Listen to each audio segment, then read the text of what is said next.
Hi everyone, my name is Eric Scherder and I'm the product manager for the Static Site Editor group, which is part of the create stage of the DevOps lifecycle here at GitLab. I want to talk to you a little bit about what we have in store for 13.1. And as you can see from our planning issue, we have a pretty fully loaded month ahead of us.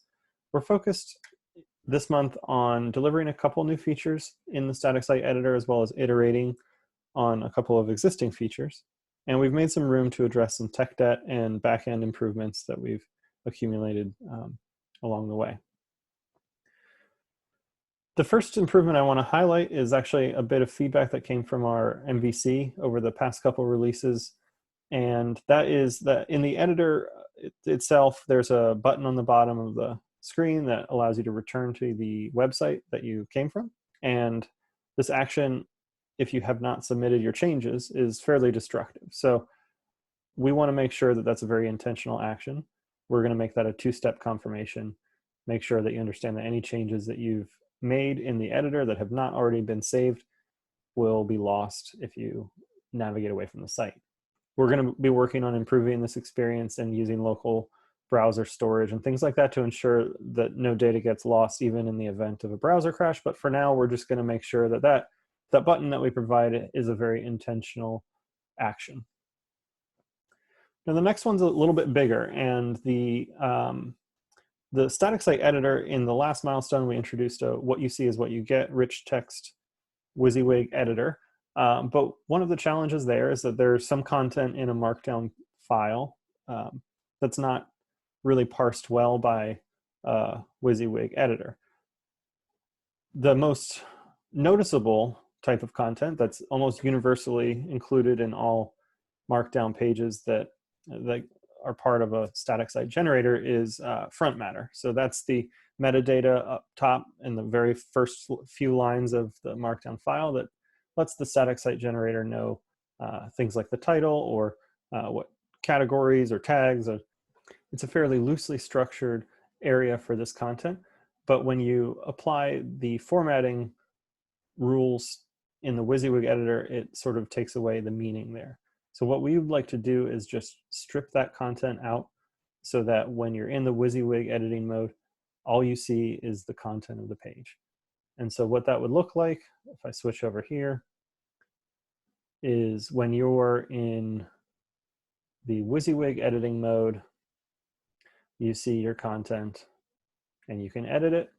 And then when you switch over to Markdown, your Frontmatter is now included in the top of the page. So it's important to note that we're not actually removing the Frontmatter, we're just hiding it from the WYSIWYG editor. Obviously, as you save changes to the file, we want to keep that Frontmatter in place so that it can continue to do its job when your static site generator is compiling the page.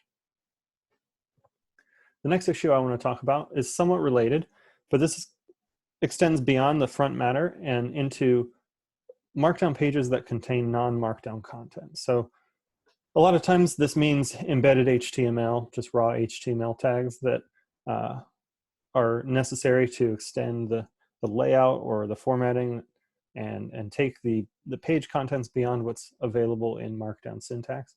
But sometimes this is extensions to Markdown, like diagrams or embedded videos or iframes. And you've even got some static site generators that allow you to write code in line with the Markdown that it will parse, allowing you to iterate over data files or pull in collections and things of that nature. So bringing that into the what you see is what you get editor would present a problem because obviously it's not Markdown. It's not going to translate well into a visual format, and editing it could be challenging as well. So what we're going to do is work on a strategy here where we're going to look at the actual contents of the Markdown page, and instead of just blindly presenting them in the WYSIWYG editor, we're going to parse out what we know we can format and what we can't. We're going to encapsulate and make sure that it's clear that there's content on the page, but just make it so that you can't edit it. As we iterate on this, we'll make that content editable. We will hopefully be able to actually make it easier to work with that kind of content, especially for things like includes or structured data. But for now, we're just going to make sure that that content is visible and can be represented in the WYSIWYG editor without presenting a challenge for rendering it. And the last feature we're going to work on is adding the ability to upload and insert an image into the static site editor using the WYSIWYG mode. This is a really important feature, especially as we look towards adding the static site editor into our own GitLab handbook, which utilizes images in various ways across multiple pages. Being able to represent these images in the WYSIWYG editor and upload new images is critical to a fully featured editing experience. So I'll have a link to the planning issue in the video description. If you want to dive deeper in any of these, leave feedback in the issues, and I look forward to seeing you again for 13.2, where I'm sure we'll have many more great new features for you. Thank you.